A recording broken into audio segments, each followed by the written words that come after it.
L'étape 4 consiste non plus à évaluer l'efficacité des mesures de prévention, mais à évaluer la démarche à part entière, de façon à pouvoir mesurer la progression ainsi que les axes de progrès pour l'entreprise. Il s'agit ici qu'elle s'approprie la démarche dans un but de pérennité. J'ai pu mesurer également une véritable prise de conscience de l'entreprise à l'issue de la formation des 2 personnes ressources. La démarche est menée également en partenariat avec les partenaires externes, le service de santé au travail, le médecin ainsi que l'ergonome, mais également un consultant extérieur intervenant en prévention des risques professionnels et la CARSAT.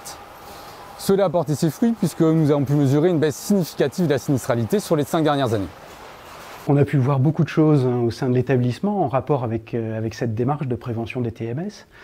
En conclusion, il s'agit avant tout d'une démarche de long terme.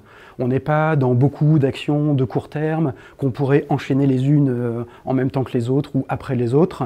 C'est une démarche de fond qui dure un certain temps et qui nécessite une méthodologie claire et structurée. Cette démarche de long terme, elle nécessite l'implication de tous.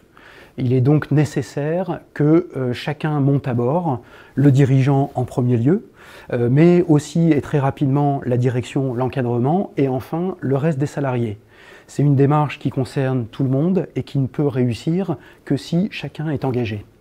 Enfin, ce type de démarche doit s'inscrire dans une logique de performance économique. En tant que dirigeant de site ou dirigeant d'entreprise, on regarde évidemment ce que ça coûte et également ce que ça rapporte. Cette démarche chez nous, certes, a coûté du temps, de l'énergie de chacun, mais elle a également rapporté. Et au-delà de la baisse des accidents du travail, de la baisse des arrêts maladie ou de la baisse des maladies professionnelles, elle nous a également permis de déployer toute une méthodologie structurante pour revisiter chacun des postes de travail étudiés et en tirer également plus d'efficacité et donc de rentabilité.